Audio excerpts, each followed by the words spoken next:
Hello, and welcome to the Aguilar Conversations, a global perspective. I'm Tony Aguilar. Since 2019, over 7,000 congregations have left the United Methodist Church, the third largest Protestant denomination in the United States. What led to the departure is a long standing disagreement over sexuality and the denomination's stance towards the LGBTQ community. Many of those churches that left have become part of a new denomination called the Global Methodist Church. As the now decidedly smaller and more liberal United Methodist Church denomination has completed their 2024 General Conference, they have reversed their long standing anti LGBTQ regulations and also approved a plan which will regionalize the denomination, allowing different regions to establish their own rules and guidelines. With decreased membership and finances, what does the future hold for the newly configured United Methodist Church? Next.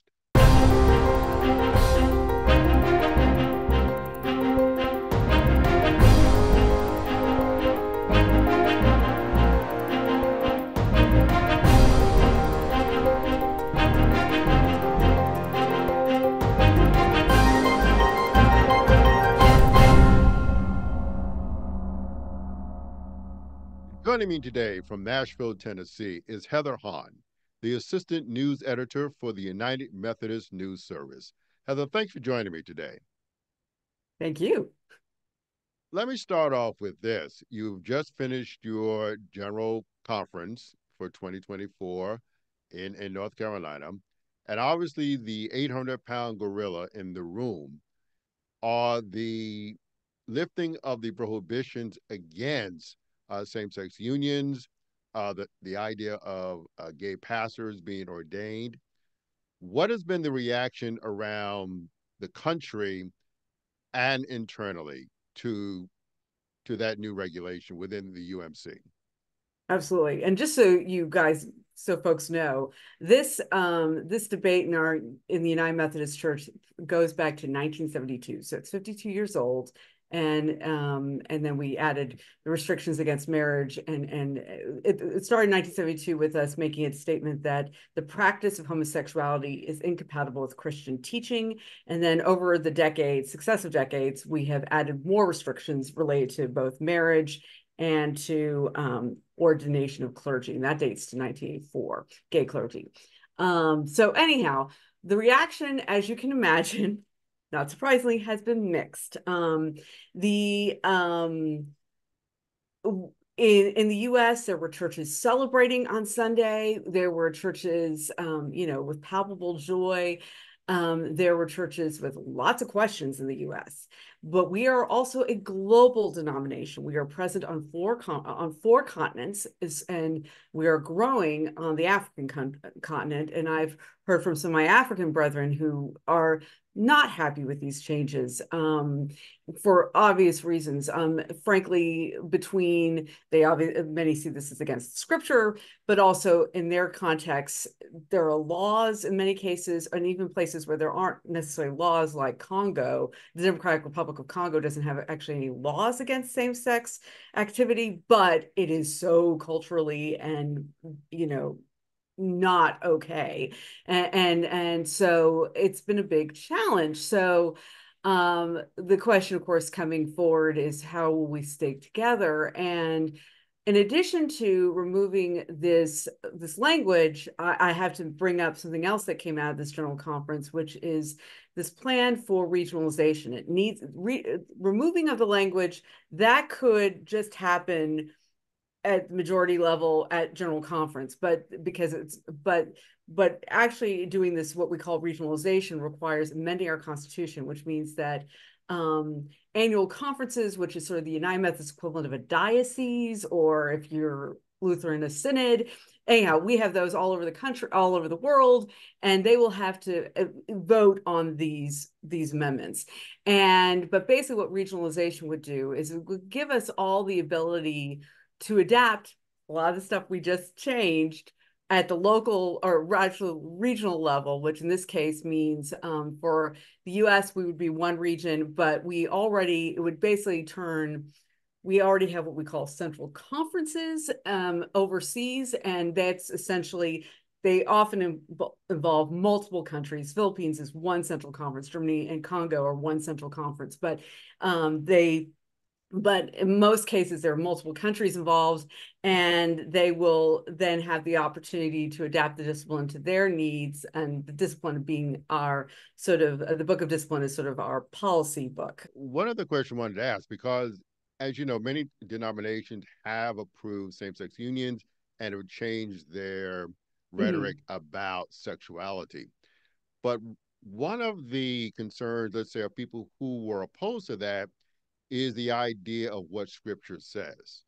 Right. And so the question that should be asked and maybe answered is, by what scripture or by what authority were they able to change what was recognized for thousands of years as scriptural authority and when it came to sexuality? I mean, how did UMC come to Well, change? this actually could come up on the floor, but this did not, but I'm just going to get this out there. The word homosexuality, of course, dates only to the 19th century and was only sort of interpreted into various passages of scripture, and starting with the New Revised Standard Version translation. Actually, I guess it was Revised Standard Version translation of 1946. So we like to talk about this like it's ancient history. It's not, and the word that was defined as homosexuality is translated as that in the English language, is, and I'm not going to get the Greek pronunciation right, even though I took Greek. But yeah, it's arsenokoitai, I think is how somewhat like it looks like. And basically, we're not really sure what it means because it's a word that good old-fashioned St. Paul himself used, and he kind of was his own neologism and wasn't really used in other texts. And basically, we think it could have just meant men lying with other men. It could have been pederasty. We're not entirely certain what that meant in the context of at the time. So that's part of what's going into this. But yes, you're absolutely right. For certainly the last 80 years we've been reading this Bible this way, and there are a handful of passages that definitely seem to prohibit same-sex relations. Obviously, we've got Leviticus, which has been there for quite some time, but as far as our interpretation, well, we recognize that there are differences on this. And even when it comes to Christ's words in the Gospel of Matthew, talking about how, a man will go off and to marry a wife, the word used there in the Greek could just as easily mean human being. So people have said, hey, look, there's different ways of even looking at this scripture. But the fact remains, this is only a handful of passages. Frankly, we in the United Methodist Church, we have some very lovely statements about being in favor of welcoming the stranger and welcoming the sojourner and welcoming immigrants and refugees in our communities, wherever we happen to be, in displaced people. But as you know, people debate that too. And the scriptures are pretty much clearer on that topic of welcoming the stranger than they are sometimes on the sexuality stuff. So anyhow, so this came up actually during that part about the interpretation of Matthew. That actually was part of our debate. And so I guess the best way of putting it is that people have different interpretations of scripture. And that's been sort of the way we are. And for whatever it's worth, the Methodist movement, our understanding of the Bible, going back to John Wesley, has been that the Bible contains all that is necessary for salvation. And we don't consider this particular part of the teachings in general to be in scripture to be necessary for salvation. It's not in that level. So, Christ, believing in the resurrection and the life of Christ, absolutely, that is critical. We absolutely put a premium on doing good works. By that, we do mean we're not paying indulgences. We mean, doing social works of justice and charity, but feeding the hungry, clothing the naked, that kind of thing. And but that's more of a primacy for going back to our founder, John Wesley, who lived in the 18th century. Making this decision, however, has not been without cost and consequences. Since 2019, UMC has lost over 7,000 congregations because of the issue of sexuality and the denomination's stance on LGBTQ community. Now, that is not unlike many other denominations, which also face that. But we're So, different. Can I explain? well, I just want to ask the question: what the consequences that you've suffered? How is that really going to affect you going forward? Because UMC, third largest Protestant denomination in the United States, has a tremendous footprint in terms of the work that it does, not only in the United States but also around the world.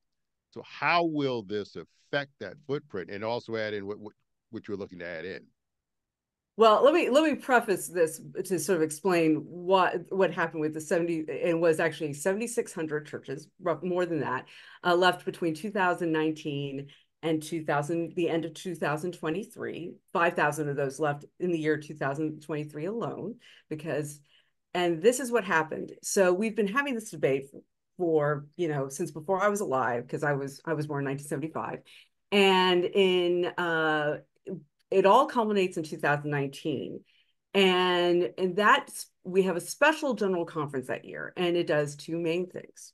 The first is that it passes what is we call the traditional plan, which basically is intended to strengthen prohibitions against marriage, same-sex marriage, and openly gay ordination.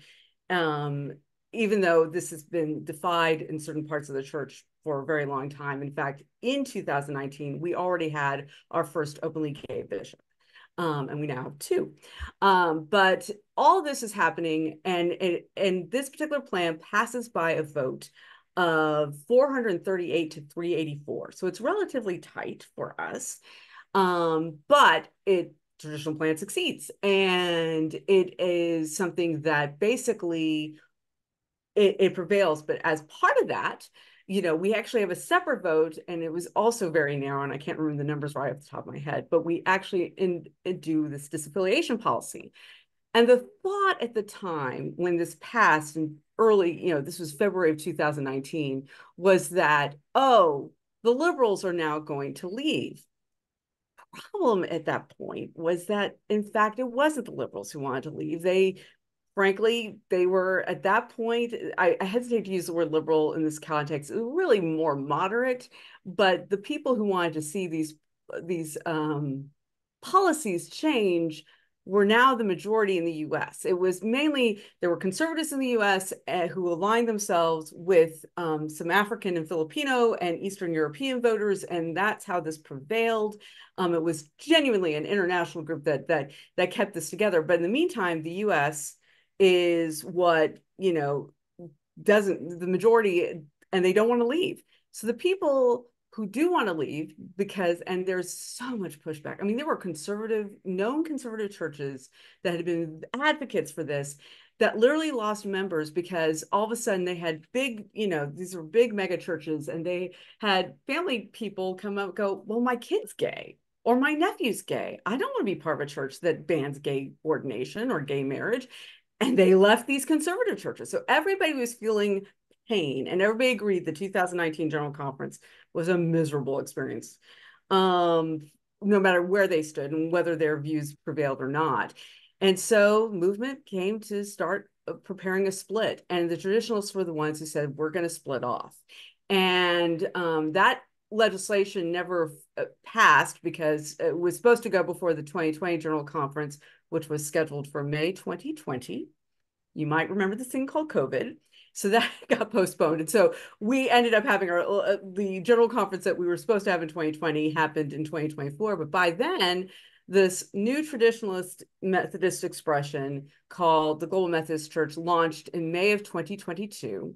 And a lot of the people who left were people going there. So we have, in some ways, unlike, say, our mainline Protestant brethren, the ELCA and the Evangelical Lutheran Church in America, the Presbyterian Church USA, the Episcopal Church, they they had their exodus over after changes were made to their discipline or their procedures, in the Episcopal Church's case, having their first openly gay bishop and married bishop. And but we actually have sort of seen this happen before we made the big shifts in our policies, at least. And I also have to be very careful.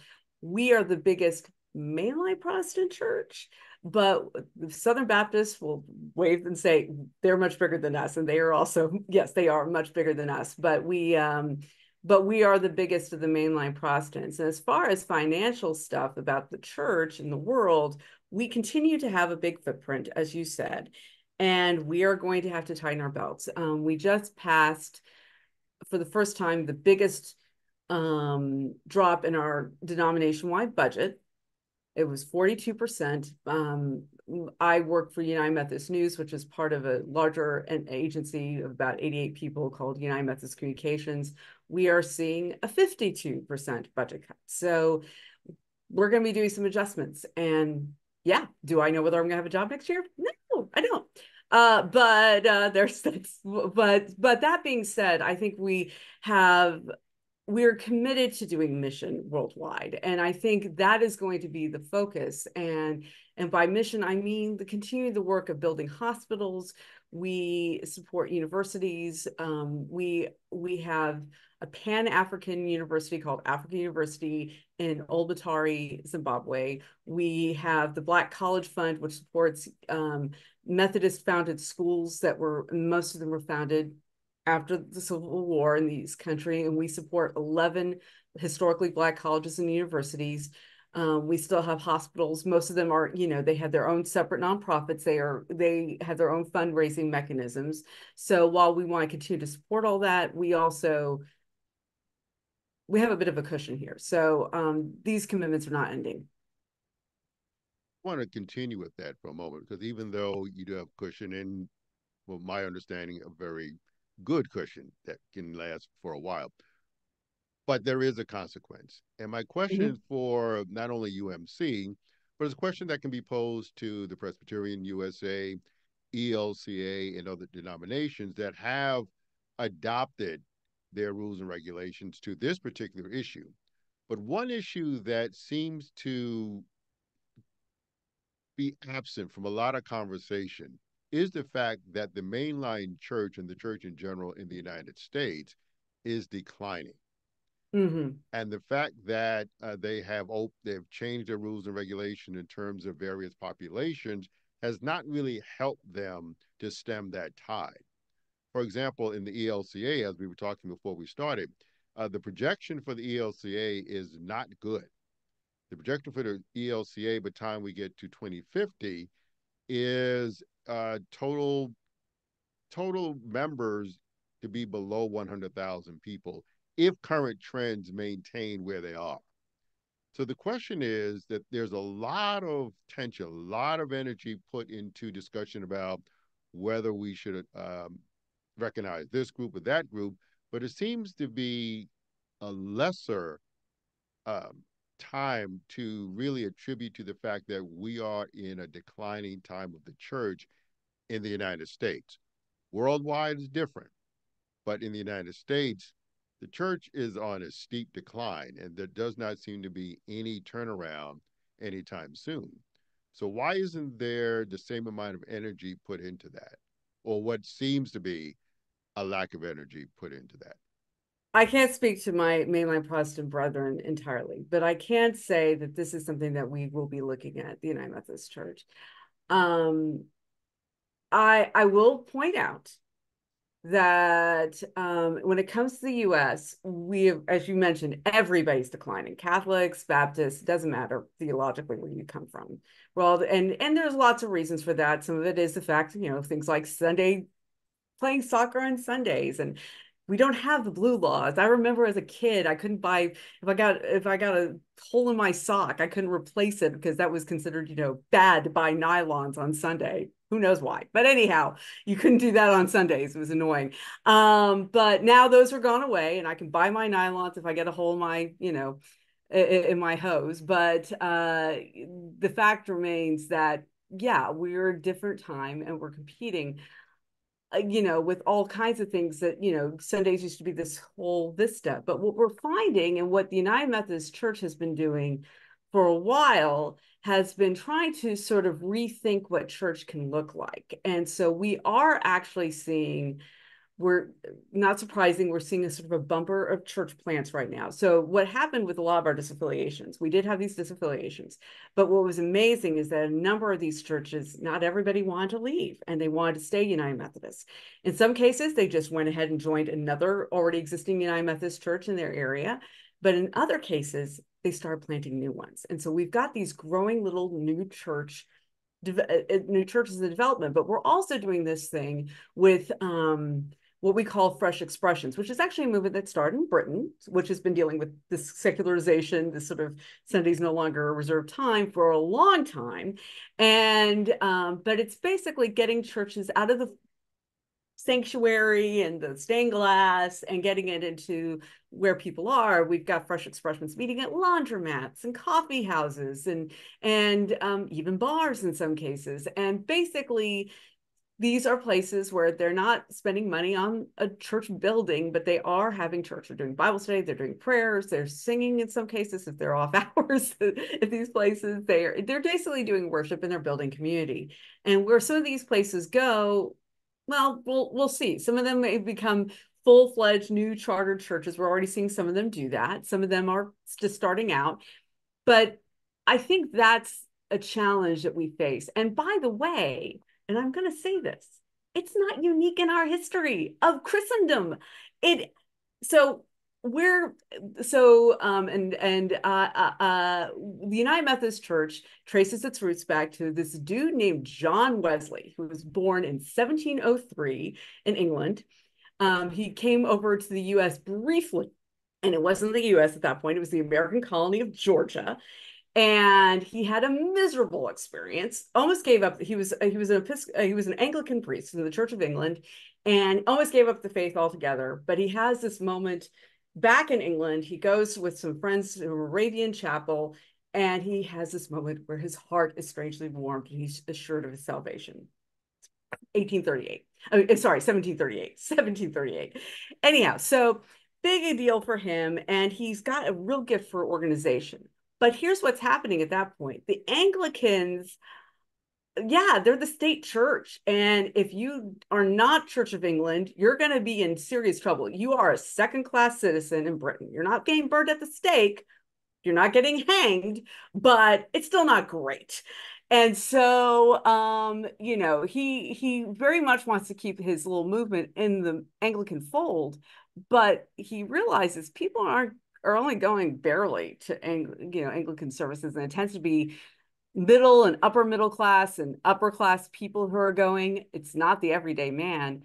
And he spreads this movement that's small groups and they start building societies, and he brings people into who were involved in churches. So basically, this whole thing that we're dealing with now, the Brits were dealing with this in the 18th century, and it was sort of a revival movement they started. Could we do the same again? Yes. Will it look different than it did in 18th century England, where going outside was like the new big thing? Uh, it really was. It was like going outside was a big deal. But no, we're probably going to be more like, Starbucks, and your local coffee shop is going to be more of our, being a little bit more edgy. But this is sort of the way it's been. I mean, churches have ebbed and flowed, even in Western society. We are growing in Africa, and their experience is different than ours. In some places, all you have to do is build a church and have a place under an arbor, and you've got evangelism happening. We're going to have to be a little bit more intentional in the U.S., I think. But I also think there's just a lot of potential there. And because I honestly Let, think we've got a let, message. let me ask you this though. And while that is good, but even in Great Britain, I mean, the pews are empty in Great Britain now. Mm, And even, for folks like myself with Lutheran, you go to Germany, the pews are empty. mm, And the Catholics are going through the same thing as you said. But, I remember, and it's been attributed to him, but Archbishop Carey, who said of the Church of England, who said, we're one generation away from being extinct. Now, that's a bit of hyperbole, But it seems to me that I'm not sure we can compare it to previous times because I think even if you said before, there was a time when the social and governance structure expected you to be in the pews on Sunday morning. And as you said, now that there's a choice culturally and socially, the question is what purpose does the church on Sunday morning serve? Because if we can't answer that, it seems to me a lot of other stuff is kind of maybe nice, but I'm not sure how effective it will be. Because it seems to me we haven't really begun to answer the question what is the difference between being a Christian that does good stuff and a person who is agnostic or atheist who also does good stuff? And it seems that we have yet able to make that distinction. So, how do we do that in today's culture, in today's society? Honestly and truly, I think, I mean, again, we're just starting, so we need Mm-hmm. to really, I'm not giving you a long-term projection because I don't have one yet, and that's not something we've got yet. We are definitely looking at times of decline, and we've been declining in the United Methodist Church since we formed the union that created the United Methodist Church in 1968. We were merged with the Methodist Church and the Evangelical United Brethren at that point. These are all predecessor bodies.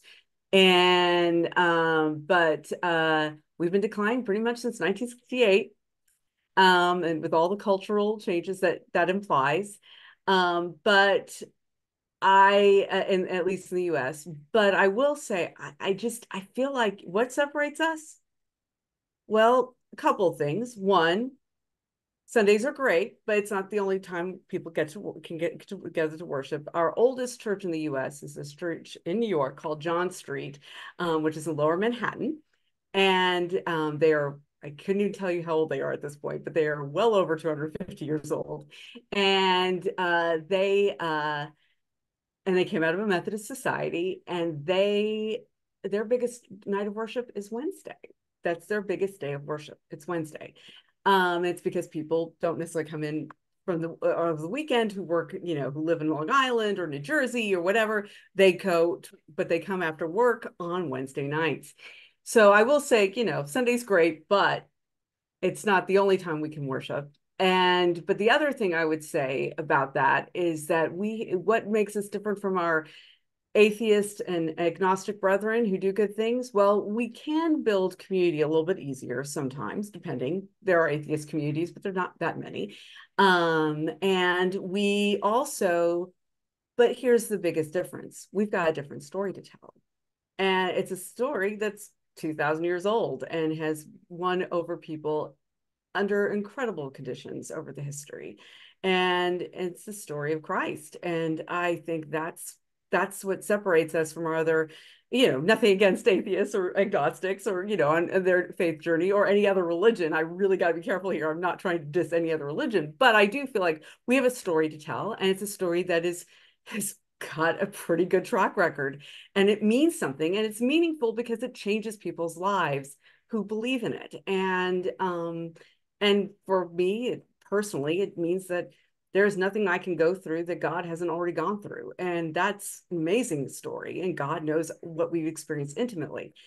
That's for me how that appeals. It appeals in different ways to different people in different ways because it's part of our story. And so we've got a way of understanding God that is compelling and as Christians. And I think that's not going to go away anytime soon. But I think we're now being able to open and widen the table to other people. And frankly, that's something that Jesus himself did, as we can see in the Gospels. So thank you so much for letting me share all that. That's my little personal testimony, but there you go. But I want to shift for a moment to the issue of regionalization Mm-hmm. and how the UMC is going to deal with that.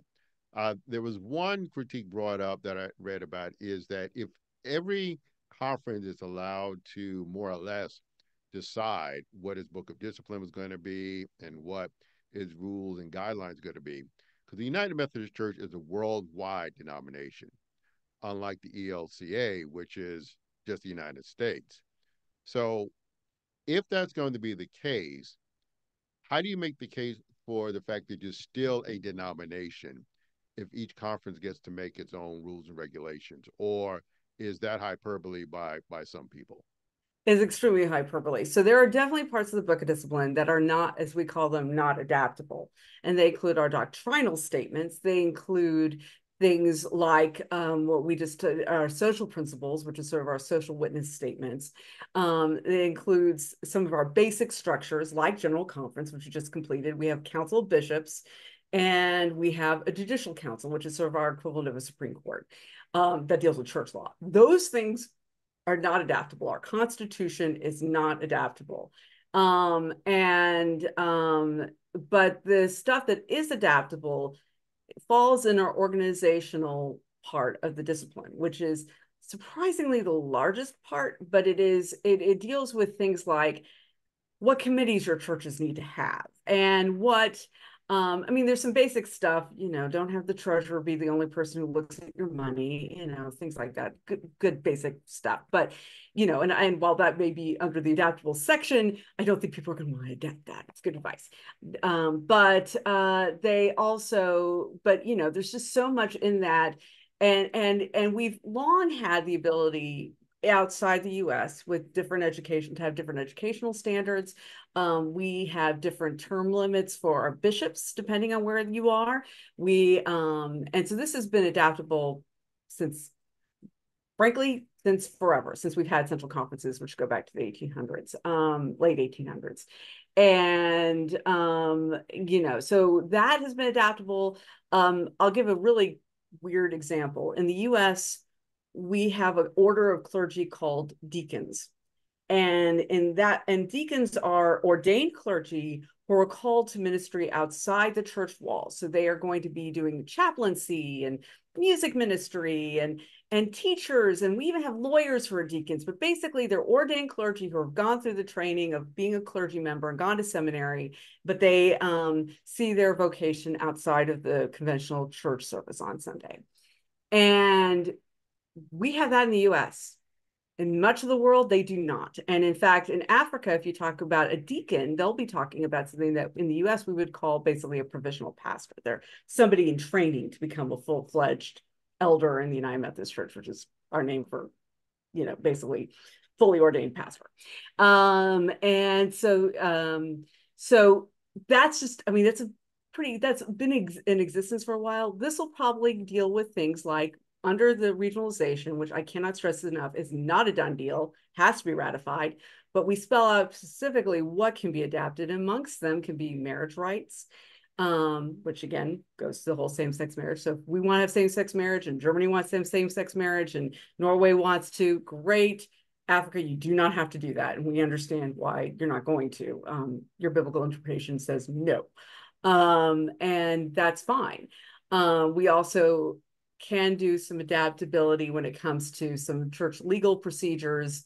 And again, we're just in very different situations. And when it comes to property law, we're going to be different because we're in different countries. And so that's going to, these are all things that we know are going to be adaptable if regionalization is ratified. So now my question on that would be just to dig deeper into that.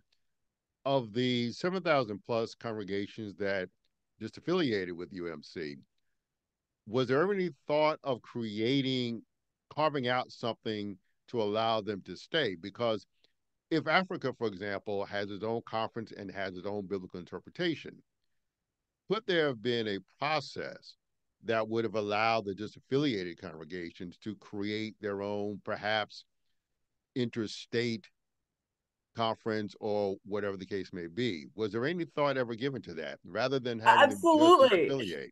Well, let's be very clear here. And even now, and we made it very explicit, there was an alternative to the traditional plan that was discussed, which was called the One Church Plan, and basically was going to be leaving it all up. That did not prevail. But basically what you saw right now is that we passed some of the stuff that was part of the One Church Plan to make it very explicit. It has always been the case that clergy can choose who to marry and not to marry. It has always been the case that our local churches can decide to host what marriages they want to host or not. If you do not feel comfortable dealing with a formerly divorced couple, where one or both parties were previously divorced, that has always been your prerogative. That's true under state law, national law in the U.S., and it's true for local churches under church law. We made that more explicit with what we did this past couple weeks, but we at General Conference, but that's sort of always been there. It's just much more. Guess what, guys? You can have your own local church policies. It's always been there. You can. So there's always been that level of freedom. As far as there was also a plan that didn't make at all. The One Church plan came in number 2. There was this other thing called the Connectional Conference Plan, which would have allowed us to essentially create non-geographic associations of churches where they could basically do their own thing, but across theological lines. That never took, and there was a couple of reasons for that. The biggest one being that it required a ton of amendments to our Constitution, and that just was too high of a threshold. The other one is that God bless our pension agency, which can do multiple churches, but they're like, yeah, trying to arrange things from a, non-geographical standpoint is kind of a nightmare. So please don't do that. And we didn't. So there was an effort to do kind of what you were describing. It just never really got a lot of things. As far as disaffiliated churches, we are already starting to hear, and this is why part of the legislation we passed at General Conference, this most recent, was encouraging everybody to have all our annual conferences. Again, this is our judicatory term, like diocese or synod or presbytery. But anyhow, to have them each have their own policies that they can articulate and have written down related to reaffiliation, because we already have churches going, oh, I kind of want to come back. So that's awesome. And we want them to come back. We want to be gracious about it. And we don't want them to have to pay money. We may have to pay them money back because a lot of them paid money to leave. But, we do want to have a way that's gracious for them to come back. There are probably going to have to be some ground rules. One of the ground rules that we did want to include, and it's the only ground rule that we really have, is that they have to acknowledge this thing that we call the trust clause, which is this part of the discipline that we kind of had to work around with this 2019 disaffiliation policy that has since expired, but that every bit of church property is held in trust for the wider denomination. Again, this is British common law stuff. John Wesley himself instituted the trust clause. So we do want anybody who comes back to acknowledge the existence of the trust clause, because we're in a different day now. Look at different denominations, and I'm quite sure various denominations have reached out to you all and said congratulations, from the ELCA to the Presbyterian USA. I'm sure there's been conversations. What have you learned over this process, both from congregation disaffiliating to the process to get to where you are now, to having to deal with a worldwide schism, perhaps? What lessons are you prepared to teach other denominations and other groups that may have to go through this process? First of all, as I mentioned earlier, I myself was raised Lutheran, and everything that we're dealing with right now pales in comparison to the Reformation Wars. I mean, really, it does. Nobody's dying. Nobody's being executed. We're not doing any of that stuff, and we will not do any of that stuff. We have some legal battles in the U.S. And we do have the possibility. We currently have a process that allows people outside the U.S. to it's kind of multi-stepped. There's a method to it, but you can leave with all your property, with everything in tow, and we have just done that this particular meeting. So we're founded in the U.S. Our agencies are mostly headquartered in the U.S., or at least incorporated in the U.S. But so very U.S. based. And you can imagine that for our brethren in what we call Eurasia, this has been very hard. So Russia, basically, we have 4 annual conferences stretching from Russia to Kazakhstan and Belarus and Kyrgyzstan. And they were tiny. It's about a little over 1,400 United Methodists spread over all this territory. Um, and they were there, and they have now left us. It's officially at another meeting in March that it'll become official. The General Conference has done their part and allowed them to leave. The bishop there, who is an amazing person, he was very gracious and spoke about how much the church meant to him. They're going to be leaving not just with their membership and their buildings, but also a seminary and all the missions that have been done and work that's been done. Uh, the United Methodist Church was welcomed back with open arms with the fall of the Soviet Union, because we'd had a presence in Russia prior to that. Prior to the rise of the Soviet Union, we'd actually had a small presence in Moscow and Vladivostok.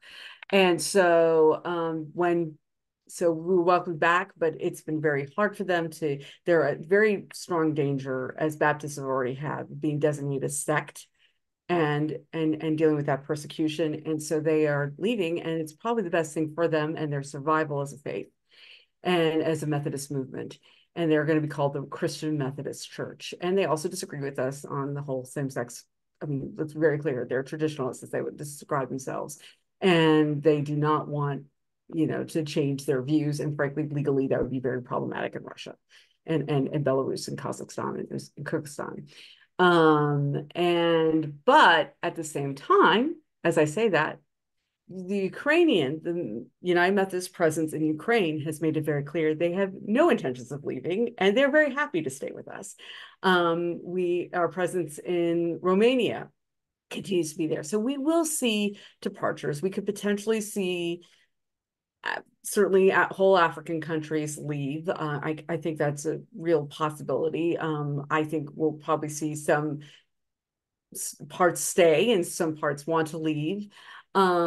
Africans still have a huge role in, we have African United Methodists in leadership positions, not just as bishops, but also, and we just added 2 more African bishops, but we, on our church courts, just as delegates to General Conference, to all our planning bodies, all our boards, there's representation from all our African central conferences on these boards. And so that will continue. Hope that helps. And the question I have in the moment we have left, with everything that you all have been through, and you see what the trend is in the United States as well as around the world, where do you think the United Methodist Church will be this time, let's say in the next 3 to 5 years? Because I'm quite sure there are people who are now doing projection trends inside of UMC as there are in other denominations.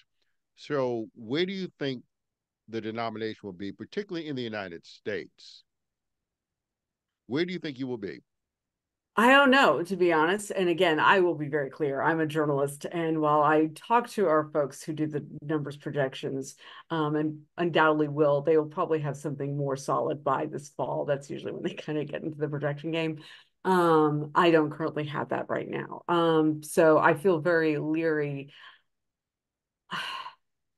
I don't want to get into but the horse can learn to sing territory. I don't want to get into highly magical thinking, but I also do know that there's always been this sort of sense of pendulum swings throughout American history. And I think we may not ever look like we did in the early 1950s during when the baby boomers were all kids.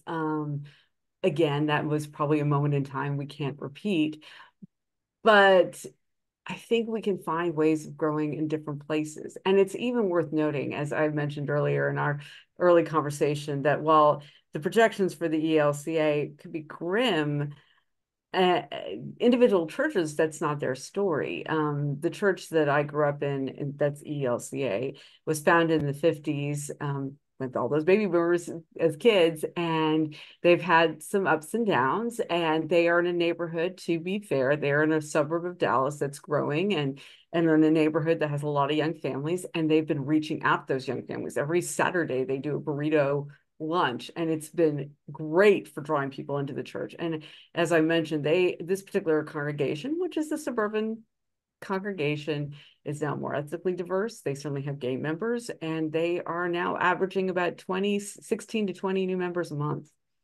And, this is not a ginormous church. They average attendance is about 150 each Sunday. So, again, we're not talking a mega church here, but, some of these new church starts, do I think they'll become mega churches? Some of them will, some of them won't, some of them may not make, but I'm really excited about the energy. And what I also think is really cool right now.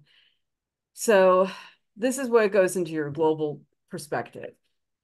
The United Methodist Church, because of our political influence over the years, and certainly other mainline Protestants have been sort of a plaything, I think, for political forces in the U.S. It's interesting that, I always like to point this out, in 1972, which is when we added the incompatibility language that I mentioned earlier, was also a year where we had count them, three United Methodists running for president, all on the Democratic ticket. George McGovern, who was in fact the nominee and then lost handily to Nixon, and then George Wallace and Shirley Chisholm. So, oh my goodness, York represent. Anyhow, so, first African-American woman to run on a major ticket in the US. And so, and just an amazing person. And they were all three United Methodists. And they remained United Methodists until the day they died. And were various, and they all saw their faith in different ways. But I realize it's all on one side, the Democratic ticket, but that still kind of shows both the diversity of the Democratic Party at that point, but also the fact that we've always kind of had a little bit of political influence, and people wanted to influence us too.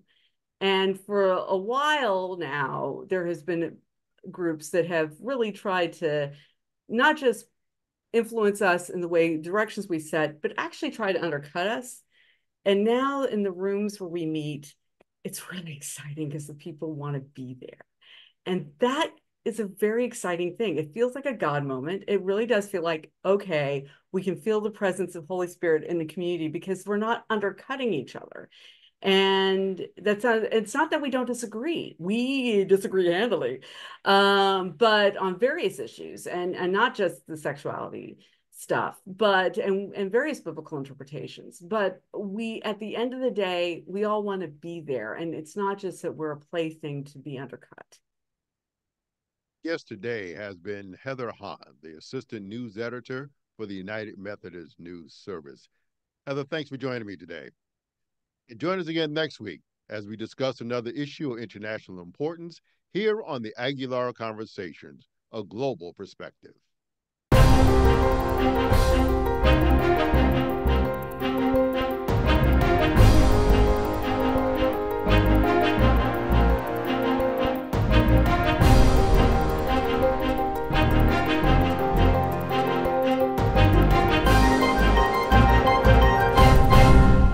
The Aguilar Conversations, a global perspective, is produced by Casa Margo Communications Group.